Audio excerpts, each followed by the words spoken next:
आदाब नमस्कार। Public India देख रहे हैं आप। मैं हूं आपके साथ बुशरा खानम फहद। प्रधानमंत्री का एक भाषण, देश देश से त्याग की अपील और उसके बाद पूरे देश में आप देख रहे हैं कोहराम मचा हुआ है। हर कोई ये सोच रहा है कि कहीं उसकी नौकरी तो नहीं जाने वाली है, उनके कारोबार पर किस तरह का असर पड़ने वाला है। लोग ये तक सोच रहे हैं कि क्या वो आगे कारें चला पाएंगे, नहीं चला पाएंगे। लोग ये भी सोच रहे हैं कि घरों में जो जिनके घरों में अब तक गैस आ रही है वो आ पाएगी, नहीं आ पाएगी। जो उनके कारोबार है उस पर किस तरह का असर पड़ने वाला है। यानी कि एक उनका बयान और उसके बाद देश भर में आप ये देखिए स्पेकुलेशंस और चिंताओं के बादल गहरा गए हैं। और ये ऐसे ही नहीं हुआ है, ये लगातार ये जो चीजें जिस तरह से पक रही थी, बन रही थी और उन्हें इलेक्शन की वजह से डिले लगातार किया जा रहा था, एक तरह का पर्दा डाला जा रहा था, देश को अंधकार में रखा जा रहा था। इलेक्शन होने के बाद, अपना मकसद हासिल करने के बाद, अब देखिए प्रधानमंत्री ने कैसे देश के सामने आकर कह दिया कि आप सोना मत खरीदिए, आप कारें जो हैं पूल कर कर चलाइए, आप मेट्रोस का इस्तेमाल करिए। ये तमाम बातें वो कहते हुए नजर आ रहे हैं। सवाल ये उठ रहा है कि देश की जो इकोनॉमी है वो किस तरफ जा रही है, कितना बड़ा संकट नौकरियों पर आने वाला है। क्योंकि अगर हम बात करते हैं तो जंग तो अभी थम नहीं रही है। अभी भी दोनों तरफ से जो पोजीशनिंग है वो की जा रही है और कोई भी अपने गार्ड्स ऑफ करने के लिए तैयार नहीं है। बल्कि ये लग रहा है पिछले 2-3 दिन से कि हो सकता है कि ये जंग फिर से और शुरू हो जाए, क्योंकि नेतन्याहू ने एक इंटरव्यू में कहा है कि उनके जो मकसद हैं वो अभी हासिल उन्होंने नहीं किए हैं। और वहीं ईरान ये भी किसी भी तरीके से अपना जो न्यूक्लियर उनका प्रोग्राम है उस पर सरेंडर करने के लिए तैयार नहीं है। तो आखिर ये जो गहराया हुआ संकट है, इसमें भारत कहाँ पर खड़ा हुआ है और क्या जो हमारी विदेश नीति है उसकी वजह से क्या पूरे देश के जो लोग हैं वो उसको आगे भुगतने जा रहे हैं बड़े पैमाने पर। मेरे साथ बेहद खास मेहमान जुड़ गए हैं। स्क्रीन पर आप देख सकते हैं प्रोफेसर अरुण कुमार, जो कि देश के जाने माने इकोनॉमिस्ट हैं। और आपको पता है कि बिल्कुल एकदम जब आप कंफ्यूज हो, जब आपकी कुछ समझ में ना आए, तो आप प्रोफेसर अरुण कुमार से बात करिए और आपको एक क्लियर पिक्चर जो है वो जरूर आपको मिल जाएगी। प्रोफेसर अरुण कुमार, बहुत बहुत स्वागत आपका कार्यक्रम में। धन्यवाद। मेरा पहला सवाल आपसे अरुण जी कि आप जो नरेंद्र मोदी का ये भाषण है उसको किस तरह से देख रहे हैं? क्या आपको ऐसा लग रहा है कि देश को अंधकार में रखा गया चुनाव की वजह से, चुनाव खत्म हो गए, मकसद हासिल हो गया और अब वो देश को बता रहे हैं और उसमें भी ये नहीं बता रहे कि सरकार क्या करेगी, अभी भी कोरोना और नोटबंदी की तरह पूरे देश से त्याग ही मांग रहे हैं वो?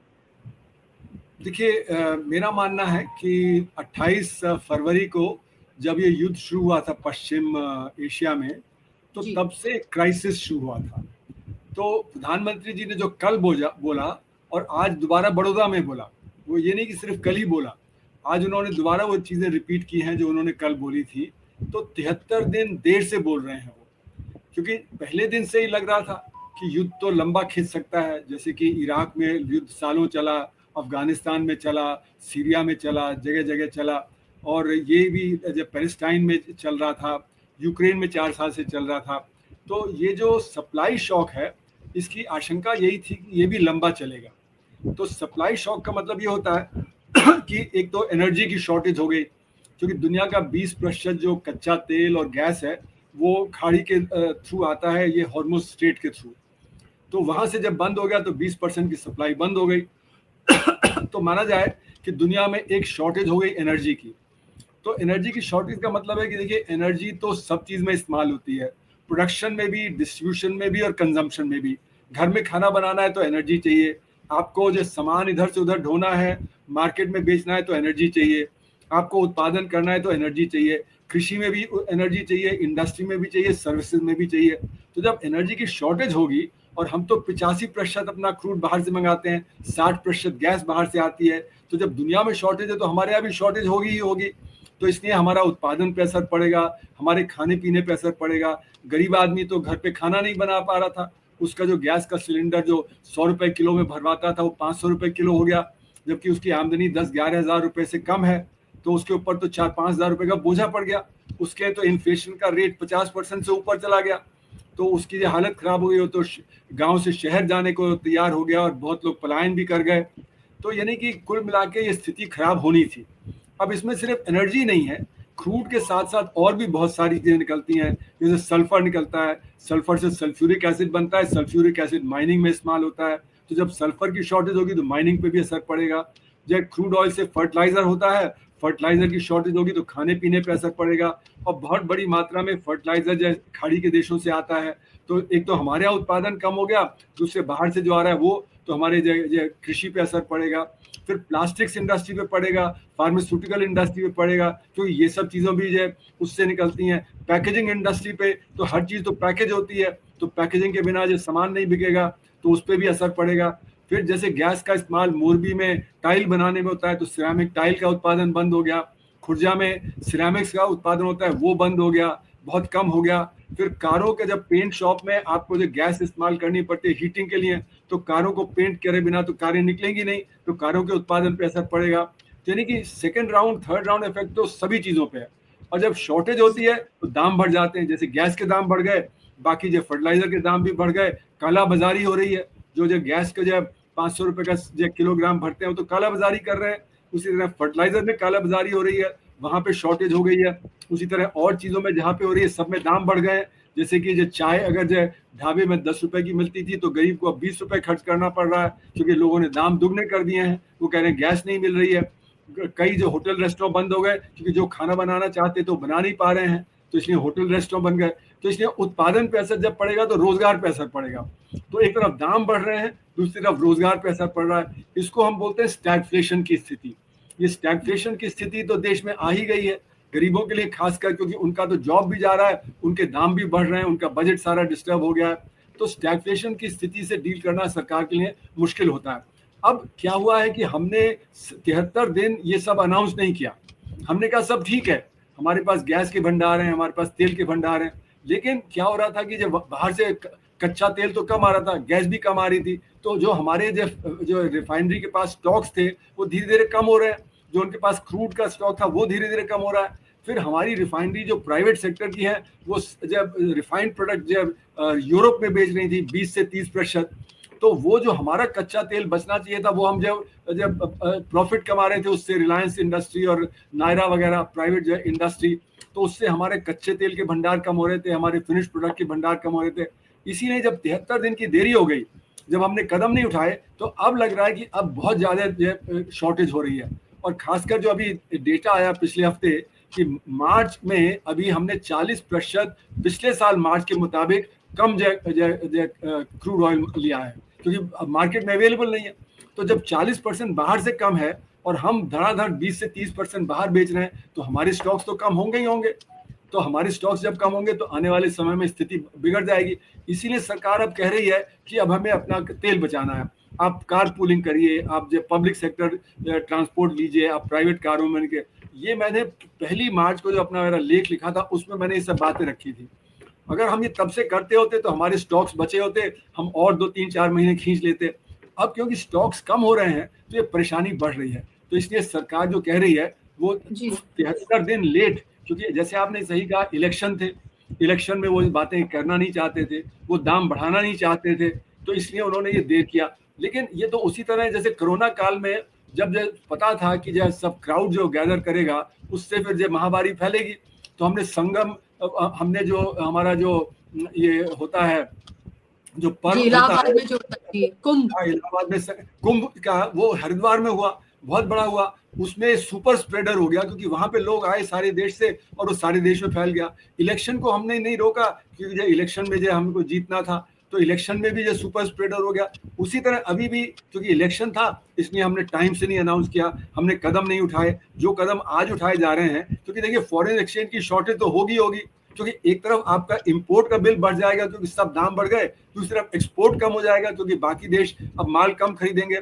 और जो वेस्ट एशिया को आप 16% जो आपका एक्सपोर्ट जाता था वो तो रुक गया, क्योंकि जहाज भी नहीं जा रहे और हवाई जहाज भी नहीं जा रहे, तो इसलिए वहां पे 16% की कमी, तो एक्सपोर्ट आपका कम हो गया, जो इंपोर्ट का जो प्राइस बढ़ गया तो फॉरेन एक्सचेंज आउटगो बढ़ गया, तो उससे रुपया कमजोर हो रहा है। जब रुपया कमजोर हो रहा है तो जो फॉरेन डायरेक्ट इन्वेस्टमेंट आता था वो कम हो गया, फॉरेन पोर्टफोलियो इन्वेस्टमेंट बाहर जा रहा है, तो जो कैपिटल आपका फॉरेन एक्सचेंज का आता था वो कम हो गया, तो फॉरेन एक्सचेंज के रिजर्व्स गिर रहे हैं। तो इसलिए मतलब मैक्रो में अगर आप देखें तो बजट का जो डेफिसिट, आपका जो बैलेंस ऑफ पेमेंट, आपका जो प्राइसेस, आपका जो प्रोडक्शन, ये सारी चीज़ों पे असर है।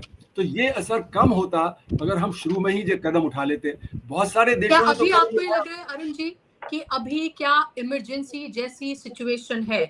क्योंकि जिस जी हाँ। तरह से मोदी जी ने लगातार 2 बार बोला है और जिस तरह से वो बोल रहे हैं, लग रहा है एक इमरजेंसी सिचुएशन है।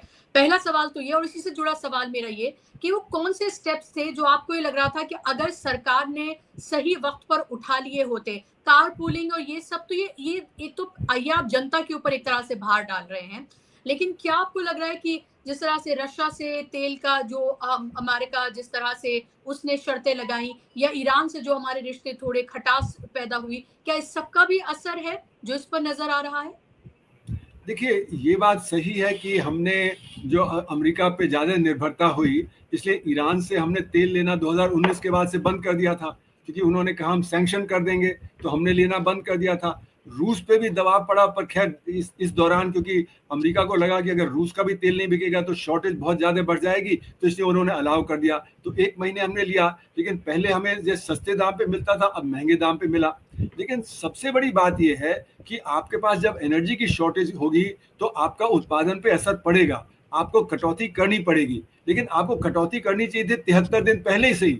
आप आज कर रहे हैं, जबकि हालात जो काफ़ी नाजुक हो गए हैं, जब आपके जो स्टॉक्स कम होने लगे हैं, तो अब ज़्यादा आपको जो है वो करना पड़ेगा। शुरू से ही अगर आप एक्सपोर्ट को बैन कर देते, जो पेट्रोलियम प्रोडक्ट का है, तो 20-30% जो बाहर जा रहा था वो यहाँ पे उपलब्ध होता, उसके लिए हमारा क्रूड बचा होता और हमारा क्रूड ज़्यादा दिन चलता। क्योंकि अभी भी पता नहीं कि स्ट्रेट ऑफ हॉर्मुज़ कब तक खुलेगा, अभी तो समझौता भी नहीं हो रहा। और अगर आज स्ट्रेट ऑफ हॉर्मुज़ खुल भी जाता है, तो 3-4 महीने तक तो जो नॉर्मल सिचुएशन नहीं आएगी, क्योंकि इतनी बॉम्बिंग हुई है सऊदी अरेबिया पे, कुवैत पे, इराक पे, कि वो उनके जो इंफ्रास्ट्रक्चर जो डिस्टर्ब हो गया है। यूएई पे हुआ बॉम्बिंग, ओमान पे हुआ। ओमान तो कह रहा है हमारी गैस फील्ड पे इतना असर हुआ है कि वो 3 से 5 साल लगेगा उसको ठीक करने में। तो यानी कि जो ये शॉर्टेज है वो अगले 3-4 महीने तो कम से कम चलेगी, अगर आज भी समझौता होता है। अगर समझौता नहीं होता है, स्थिति और बिगड़ती है, तो हमारी स्थिति और तेजी से खराब होती जाएगी। उसमें हमारे यहाँ दाम भी बढ़ेंगे, बेरोजगारी भी होगी, जिसको हम फिर रिसेशन की तरफ देखेंगे। रिसेशन का मतलब है कि आपका प्रोडक्शन गिरने लगेगा। तो अभी तो प्रोडक्शन मतलब कम हुआ है, पर गिरने में नहीं आया है। वो गिरने लगेगा तो स्थिति और ज्यादा बिगड़ जाएगी। तो इसलिए कड़े कदम तो उठाने की जरूरत है, लेकिन मैं कह रहा हूँ 73 दिन देर से आपने ये कदम उठाया, तो इमरजेंसी की सिचुएशन तो है ही, क्योंकि एनर्जी जो है उसका कोई सब्स्टिट्यूट नहीं है। आप ऐसा नहीं कर सकते कि बिना एनर्जी के उत्पादन कर लेंगे। अगर एनर्जी की शॉर्टेज आपके यहाँ 10-12% है, तो 10-12% उत्पादन पे वगैरह पे असर पड़ेगा। तो इसलिए पहले दिन से ही मैं कह रहा था कि हमको डिसाइड करना चाहिए कौन से एसेंशियल एरियाज है, कौन से इनएसेंशियल एरियाज है। जो एसेंशियल एरियाज है वहां पे आप जो कमी नहीं होने दीजिए, जो इनएसेंशियल एरियाज है उनको कर्व करिए। तो मैंने ही सुझाव दिया था कि हमें पब्लिक ट्रांसपोर्ट की तरफ शिफ्ट करना चाहिए प्राइवेट ट्रांसपोर्ट से, क्योंकि जहां पे एक बस खड़ी होती है वहां पे 2 कारें होती हैं, और एक बस में 30 लोग होते हैं, 2 कारों में जो 3 लोग होते हैं। तो 1/10 हो जाएगा आपका कंजम्पशन डीजल का, अगर आप ये जो ट्रांसपोर्टेशन में इस तरह करेंगे। लेकिन अरुण जी ये सजेशंस हैं और सरकार भी त्याग के लिए बोल रही है। मान लीजिए कि आप में या और जो आम लोग हैं वो इन सजेशंस को नहीं मानते, क्योंकि ये तो सिर्फ कहा जा रहा है कि आप त्याग दीजिए, ये सिर्फ मोदी जी कह रहे हैं। माना कि अगर लोग नहीं करते हैं तो फिर क्या फोर्सफुल इंटरवेंशन आपको लगता है सरकार करेगी? क्योंकि लोगों को तो आदत है एक तरह से चलने की। एक घर में दिल्ली जैसी जगह में देखिए 2-2 3-3 गाड़ियां तक है लोगों के पास। 2 अलग-अलग लोग हैं, अलग-अलग नौकरियों पर निकल रहे हैं, अलग-अलग जगह जा रहे हैं। ये मैं एफ्लुएंट लोगों की बात कर रही हूँ। लेकिन उसके अलावा भी आप ये देखें कि अगर आपके घर में हाउस हेल्प है या वो है, तो उनके यहाँ तो सिलेंडर की किल्लत पिछले 1.5-2 महीने से है लगातार। तो अब तो ये हालात बद से बदतर होते हुए नजर आ रहे हैं। तो आपको कितने बड़े पैमाने पर लग रहा है कि जॉब्स जा सकती हैं? और अगर लोग इन चीजों को सीरियसली नहीं लेते हैं, तो क्या आपको लग रहा है कि सरकार सख्त इंटरवेंशन करेगी? क्या लॉकडाउन जैसी स्थिति पैदा हो सकती है? देखिए, अगर लोग कम नहीं कर, जैसे आपने सही कहा कि जो हमारा लग्जरी कंजम्पशन है, जो कारें इस्तेमाल करते हैं वो मेट्रो इस्तेमाल करें या बसें इस्तेमाल करें, तो उसके लिए आपको कारों पे टैक्स लगाना चाहिए, और आपको बसेस पे और जो मेट्रो पे आपको सब्सिडाइज करना चाहिए, जिससे कि लोग उधर शिफ्ट करें। तो जो अमीर आदमी है वही लग्जरी कंजम्पशन करता है, वही एसी चलाता है, उसी में बिजली वगैरह खर्च होती है, उसी में अगर आप देखें तो उनके जो कारें, जैसे आपने कहा 3-3 4 कारें होती हैं, वो चलाते रहते हैं अनाप शनाप, वो छुट्टी पे जाते हैं। तो कोई जो आम आदमी तो विदेश से छुट्टी पे नहीं जाता है। तो जो लग्जरी कंजम्पशन है उसको ही रोकना जरूरी है। इसीलिए मैंने कहा एसेंशियल और इनएसेंशियल इन दोनों के बीच में आपको जो डिस्टिंग्विश करना पड़ेगा। और इन एसेंशियल पे चाहे तो टैक्स लगाइए आप, जिससे कि उसका कंजम्पशन कम हो, और उससे जो पैसा आए उससे फिर आप सब्सिडाइज करिए जो गरीब आदमी जिसका बजट एकदम बिगड़ गया है, जिसकी हालात बहुत खराब हो गए हैं, और उससे आप रोजगार पैदा करिए, क्योंकि बेरोजगारी अभी बढ़ेगी, क्योंकि जब आपका उत्पादन कम होगा तो बेरोजगारी बढ़ेगी, तो आपको काम देना भी जरूरी है, नहीं तो गरीब आदमी कहाँ जाएगा, आपको उसको खाने पीने का भी सब्सिडाइज करना पड़ेगा, नहीं तो गरीब आदमी तो जब पिस जाएगा एकदम। तो इसलिए जो हमारा जो एसेंशियल और इनएसेंशियल है उसमें हमको भेदभाव करना पड़ेगा, और उसके लिए पहल सरकार को करनी पड़ेगी, कॉर्पोरेट सेक्टर को, क्योंकि सबसे ज्यादा बर्बादी कॉर्पोरेट सेक्टर में और सरकार में होती है। फिजूल खर्ची है, मतलब इश्तिहार पे इश्तिहार देते जाएंगे, बड़े बड़े आप जो है वो बैनर लगा देंगे, बड़ी बड़ी चीजों पे आप पैसे खर्च कर रहे हैं जिन पे कोई जरूरी नहीं है। तो सरकार को एक ये पेश करना चाहिए एग्जाम्पल कि हम अपना खर्चा कम करेंगे, हम अनाप शनाप खर्चा जो करते हैं वो नहीं करेंगे। हम वो तो अरुण जी, मोदी जी ने ऐलान करते ही उन्होंने एग्जाम्पल सेट किया। उन्होंने दो उन्होंने रोड शो किए, जिसमें आपने देखा कई सौ गाड़ियों का इस्तेमाल हुआ, काफिला था, और अब वो 5 देशों की विदेश यात्रा पर जा रहे हैं। आप उनके छोटे छोटे कॉर्पोरेटर से लेकर और ये तमाम जो नेता हैं, वो अगर मंदिर तक भी जाते हैं तो उनके साथ गाड़ियों का एक काफिला जाता है। तो आप आम लोगों से, गरीब लोगों से तो आप ये कह रहे हैं कि आप त्याग करिए, लेकिन खुद सरकार क्या करती हुई नजर आ रही है? क्या जो रैलियां और ये तमाम चीजें हैं, क्या वाकई में ऑनलाइन होंगी? क्या मोदी जी 5 देशों की यात्रा पर जा रहे हैं, क्या इनको ऑनलाइन अटेंड किया जा सकता था? ये सवाल तो सब है। आखिर क्यों सिर्फ आम जनता ही पिसे? क्या आप उसे लाइन में लगा देते हैं नोटबंदी में, थाली और थाली पिटवाते हैं, सड़कों पर वो मरते हुए नजर आते हैं? आपने इलेक्शन किया, उनको बेवकूफ बनाया, और अब आप कह रहे हैं कि अब देखिए ये मुसीबत थी लेकिन ऐलान हम अब कर रहे हैं। देखिए, मेरा मानना है कि अगर ये कड़े कदम हमको सक्सेसफुली इम्प्लीमेंट करने हैं, और करना पड़ेगा, क्योंकि उत्पादन पे तो असर पड़ेगा ही, जब एनर्जी कम है तो उत्पादन पे भी पड़ेगा, ट्रांसपोर्ट पे भी पड़ेगा, कंजम्पशन पे भी पड़ेगा, तो असर तो होगा। अब सवाल उठता है कि आप उसको कैसे मैनेज करें जिससे गरीब के ऊपर असर ना पड़े, और जो एसेंशियल चीजें हैं उस पर असर ना पड़े, आपकी खेती पे असर ना पड़े। तो जो इनएसेंशियल हैं, जो लग्जरी आइटम हैं, पर वो लोग भी तभी मानेंगे जब उनको ये एग्जाम्पल सेट किया जाएगा कि देश में जितने भी जो कॉर्पोरेट्स हैं, जितने भी जो सरकारी जो मुलाजम वगैरह हैं, वो सब जो ऑस्टेरिटी जो करेंगे। अगर वो नहीं करेंगे तो आम जनता भी नहीं करेगी, गरीब आदमी तो वो तो फोर्स होके उसको करना ही पड़ेगा, क्योंकि उसकी तो जेब कट ही रही है। पर जो मिडिल क्लास और अपर मिडिल क्लास है, जो रिच है, जो फिजूल खर्ची करता है, जो एसी को 18 पे चलाता है ना कि 24-25 पे चलाए, जो कि मतलब ऐसे ही कार में घूमने निकल जाते हैं या छुट्टी पे निकल जाते हैं, उनको जो ये करना पड़ेगा। पर वो तभी करेंगे जब उनको एग्जाम्पल सेट किया जाएगा। प्रधानमंत्री देश के प्रधानमंत्री हैं, वो किसी पार्टी के प्रधानमंत्री नहीं हैं, तो उनको ऑपोजिशन को साथ लेके, आम जनता को कॉन्फिडेंस में लेके जो चलना चाहिए। अभी तक जो इलेक्शन में हो रहा था तो अफरा तफरी थी, मारामारी थी, मतलब जिस प्रकार से जो भाषण दिए जा रहे थे, जिस प्रकार से कि जो उकसाया जा रहा था, जिस प्रकार से फिर ऑपोजिशन भी जो कर रहा था, तो उसमें तो जो आपका तालमेल कुछ होगा नहीं, उसमें कंसेंसस बिल्डिंग नहीं होगी। तो प्रधानमंत्री को एक स्टेट्स पर्सन की तरह अब एक्ट करना चाहिए, उनको सारे ऑपोजिशन को साथ लेना चाहिए। ये जो उनका जो बयानबाजी वगैरह होती है उस पर रोक लगानी चाहिए, जिससे कि एक नेशनल कंसेंसस डेवलप हो, क्योंकि स्थिति है खराब, एनर्जी की शॉर्टेज है। एनर्जी की शॉर्टेज को आप किसी दूसरी तरह से पूरी नहीं कर सकते, आपको कर्व करना ही पड़ेगा। फॉरेन एक्सचेंज की आपको किल्लत रहेगी, क्योंकि फॉरेन एक्सचेंज बाहर जा रहा है। फॉरेन एक्सचेंज को बचाने के लिए गोल्ड को आपको रोकना ही पड़ेगा, क्योंकि गोल्ड कौन खरीद रहा है? वो रिच ही खरीद रहे हैं। और अभी तो गोल्ड के जो ज्वेलर्स हैं वो कह रहे हैं कि लोग बार खरीद रहे हैं ना कि ज्वेलरी। बार क्यों खरीद रहे हैं? वो इन्वेस्टमेंट कर रहे हैं, वो ज्वेलरी नहीं बना रहे। वो इन्वेस्टमेंट क्यों कर रहे हैं? क्योंकि रुपए की जब कीमत गिर रही है तो उससे उनका जब डिप्रिसिएशन हो रहा है, डॉलर बढ़ रहा है, तो अब वो सेफ हेवन तो गोल्ड है, तो गोल्ड में इन्वेस्टमेंट जा रहा है। और गोल्ड तो हमारा सारा बाहर से आता है, तो फॉरेन एक्सचेंज जा रहा है। उसी तरह जैसे खाने पीने का तेल है, बहुत बड़ी मात्रा में बाहर से आता है, क्योंकि हमारे पास उसकी कमी है। तो इसलिए मोदी जी ने कहा कि आप तेल का भी इस्तेमाल कम करिए घर में कुकिंग के लिए। फिर उन्होंने कहा शादी ब्याह वगैरह में, तो शादी ब्याह वगैरह में तो हम सिंपल कर सकते हैं, और वो हमारे देश के लिए बहुत अच्छा है कि हम सिंपल शादियां करें, जहाँ पे कि दहेज वहेज कुछ भी नहीं हो, या हम डेस्टिनेशन वेडिंग्स वगैरह ना करें, उससे बहुत बचत होगी। तो इसलिए ये चीज़ें मेरा मानना है कि कंज्यूमरिज्म के खिलाफ है, और कंज्यूमरिज्म से हमें बचना चाहिए कि वो पर्यावरण को डिस्ट्रॉय कर रहा है। तो एक तरफ हमारा फॉरेन एक्सचेंज जा रहा है, दूसरी तरफ पर्यावरण भी नष्ट हो रहा है। तो इसलिए ये मेरा मानना है कि ये सही चीजें हैं, पर इसको तुरंत पहले ही ये अनाउंस करना चाहिए था और सरकार की फिजूल खर्ची को रोकना चाहिए। प्रधानमंत्री को एक खुद एग्जाम्पल सेट करना चाहिए कि वो बिल्कुल सिंपल लिविंग, वो मतलब कितनी बार कपड़े बदलते हैं, कितनी बार वो किस किस तरह से ट्रैवल करते हैं वगैरह वगैरह। तो वो सब एक एग्जाम्पल होता है कि भाई हम भी करेंगे, कि अगर प्रधानमंत्री कर रहा है तो हम भी करेंगे।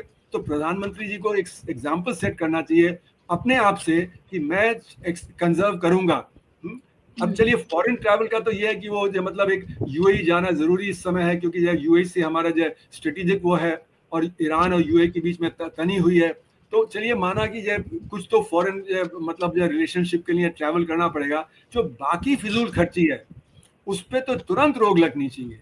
और सरकार में बहुत फिजूल खर्ची होती है, कॉर्पोरेट सेक्टर में तो बेतहाशा 5 स्टार कल्चर है, वहां पे रोक लगनी चाहिए। 5 स्टार होटल पे तो टैक्स लगाते हैं। मेरे 2 सवाल आपसे लास्ट अरुण जी की, क्या देश के कुछ परसेंट पूंजीपतियों के लिए, उनको बचाए रखने के लिए क्या पूरे देश से कुर्बानी मांगी जा रही है? आप शादियों की बातें कर रहे हैं, आप अंबानीज और अडानीज के जो बच्चों के बर्थडे से लेकर और उनके यहाँ की शादियां, उनके यहाँ के जो फंक्शंस हैं, और सिर्फ मैं इन 2 की नहीं बल्कि इसी तरह के जो और पूंजीपति हैं उनकी हम बात करें, तो उन सबके यहाँ जो हो रहा है और उनको बचाने के लिए जो कुछ किया जा रहा है और उनके हित साधने के लिए फॉरेन पॉलिसी जो है उस तक में कॉम्प्रोमाइज किया जा रहा है, तो क्या उनके लिए पूरे देश के हित से क्या कॉम्प्रोमाइज किया जा रहा है? और ये बात लगातार राहुल गांधी कहते रहे हैं। और दूसरा मेरा इसी में जुड़ा हुआ सवाल कि आप देश के आम नागरिकों को क्या चेताना चाहते हैं? क्योंकि मोदी जी ने आकर भाषण दे दिया है, त्याग की बात कर दी, लेकिन आप क्या चेताना चाहते हैं कि वो कैसे आने वाले दिनों के लिए तैयार रहें? what is your उनको एडवाइस? देखिए मेरा मानना है कि जो सरकार में क्रोनी कैपिटलिज्म तो चल ही रहा है, मतलब कुछ क्रोनीज हैं उनको मदद की जा रही है। अभी जैसे रिलायंस है, उसको बहुत प्रॉफिट हुआ क्योंकि वो एक्सपोर्ट कर रहा था, 20 से 30% जो रिफाइंड प्रोडक्ट है वो यूरोप वगैरह को एक्सपोर्ट करके बहुत प्रॉफिट कमा रहा था, जबकि पहले दिन से ही उसको रोक लगा देनी चाहिए थी। अगर वो रोक लगा दी गई होती तो हमारे पास भंडार बेहतर होते, आज परिस्थिति इतनी खराब नहीं होती। तो इसलिए ये तो हमारी सरकार की नीति रही है कि जो हम जो क्रोनीज को जो बढ़ावा दे रहे हैं, और इसीलिए बहुत सारे अल्ट्रा हाई नेटवर्थ इंडिविजुअल्स देश छोड़ के चले जा रहे हैं। 2014 से 2019 के बीच में करीब 23,000 चले गए 2.5 लाख में से। उसके बाद 2019 में 7,500 चले गए, 2022 में 7,500 और चले गए। तो 2022 तक आप समझिए कि 2.5 लाख में से 50,000 तो चले गए, उसके बाद और जा रहे हैं। तो इसलिए इन्वेस्टमेंट क्लाइमेट हमारा खराब होता है। तो क्रोनी कैपिटलिज्म तो एक हमारे देश के लिए एक तरह से अभिशाप ही है, क्योंकि उससे हमारा इन्वेस्टमेंट क्लाइमेट खराब होता है। इन्वेस्टमेंट क्लाइमेट जब खराब होता है तो उससे हमारी ग्रोथ पे असर पड़ता है, और जो हमारे जो मतलब कैपिटल है वो देश से बाहर चला जाता है, तो फ्लाइट ऑफ कैपिटल उससे बढ़ जाता है। तो तरह तरह के हमारे नुकसान हैं, उसके फायदा मुझे कम लग रहा है, उसके नुकसान ज़्यादा हैं। तो इस तरह की नीति तो हमारे यहाँ होनी नहीं चाहिए, खासकर जब 94% लोग असंगठित क्षेत्र में हैं, जो 10,000 रुपये से कम कमाते हैं, तो जो उनकी हालत बहुत ख़राब है, तो गरीबी की रेखा के आसपास ही हैं।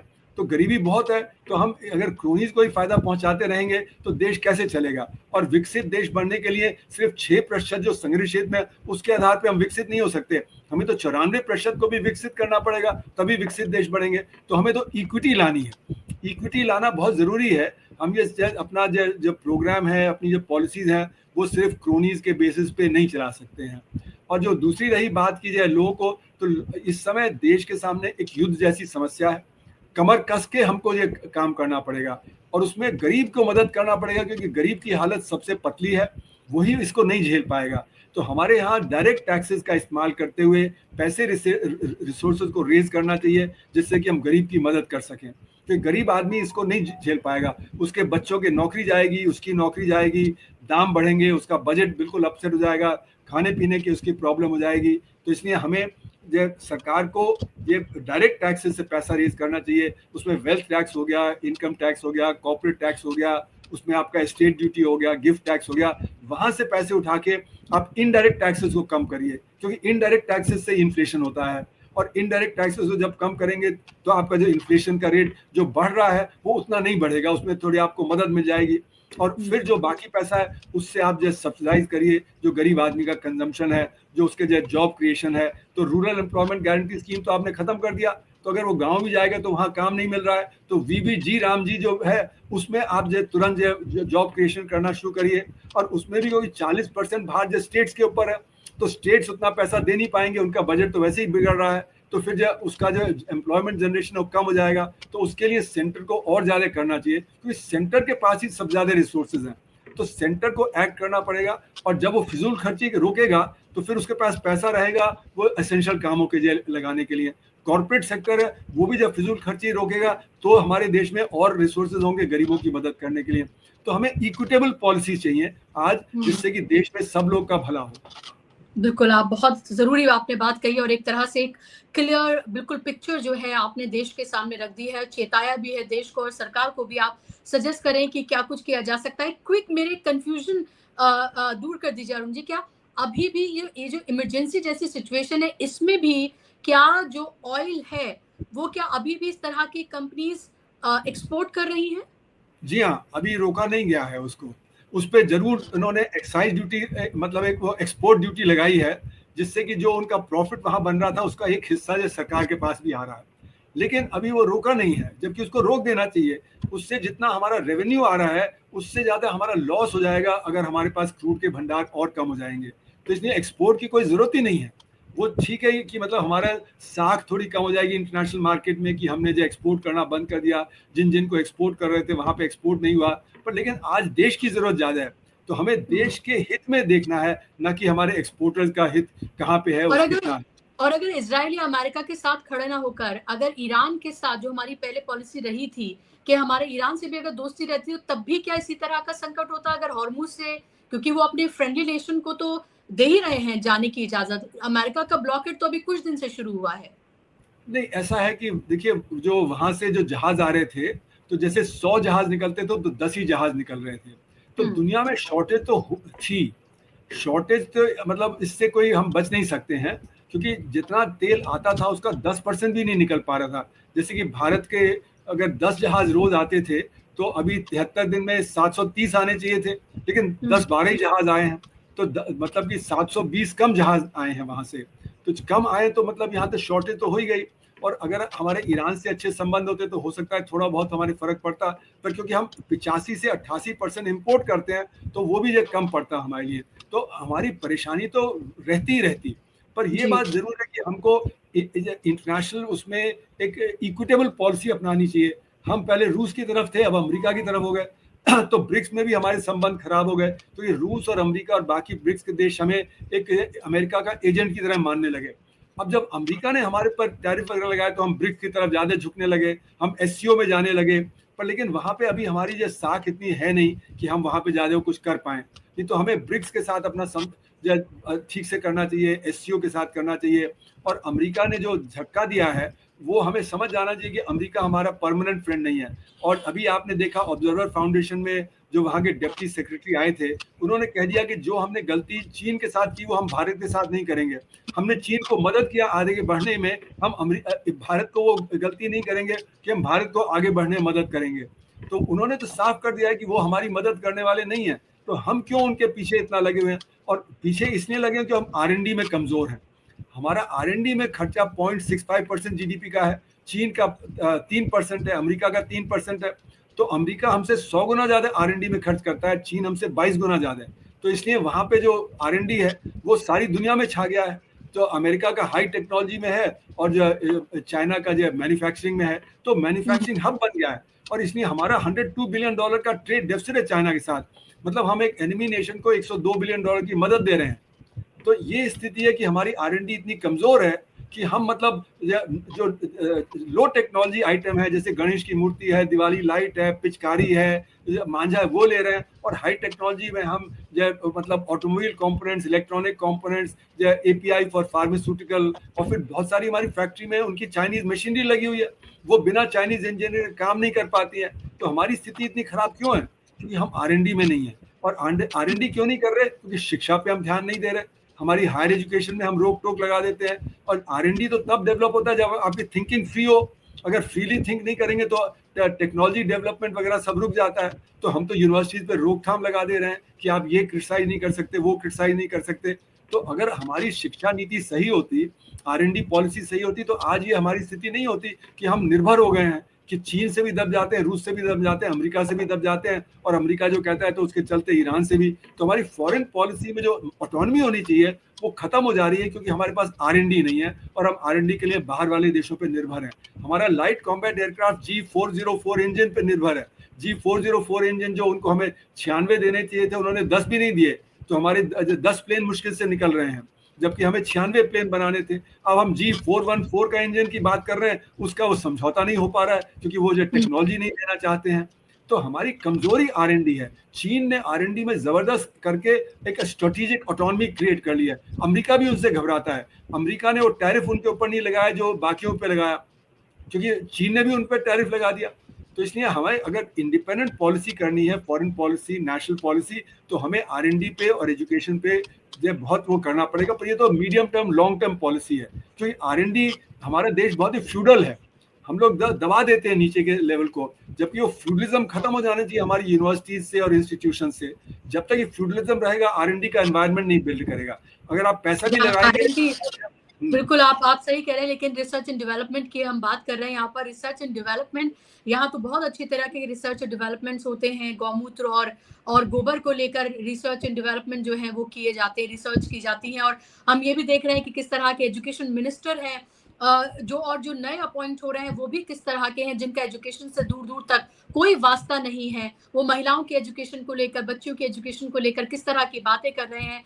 JNU जैसे संस्थान जहां से आप आते हैं, वहां पर किस तरह से RSS का पूरा उन्होंने कब्जा वहां पर कर लिया है। तो हम ये देख रहे हैं कि इंस्टीट्यूशंस पर भी किस तरह का कब्जा किया जा रहा है, क्या कुछ हो रहा है। और इसीलिए रिसर्च एंड डेवलपमेंट पर किसी तरह का कोई फोकस ही नहीं है, क्योंकि देश को इस तरह से धार्मिक उन्मादी भीड़ में बदलने और इस तरफ उनको रिसर्च करने से फुर्सत मिले, तब तो ये देखें कि आखिर देश को कहाँ धकेल दिया गया है और कहाँ लाकर खड़ा कर दिया गया है। मेरे पास अभी भी बहुत सवाल थे, लेकिन अरुण जी, वक्त की कमी है, इसलिए मुझे कार्यक्रम को यहाँ पर रोकना होगा। बहुत बहुत धन्यवाद, बहुत शुक्रिया। आपने बहुत क्लियर पिक्चर दर्शकों को और मुझे भी यहाँ पर आपने दी, और बहुत कुछ मुझे सीखने का मौका मिला। Thank you so much. धन्यवाद। नमस्ते जी, नमस्ते। शुक्रिया आप तमाम लोगों का।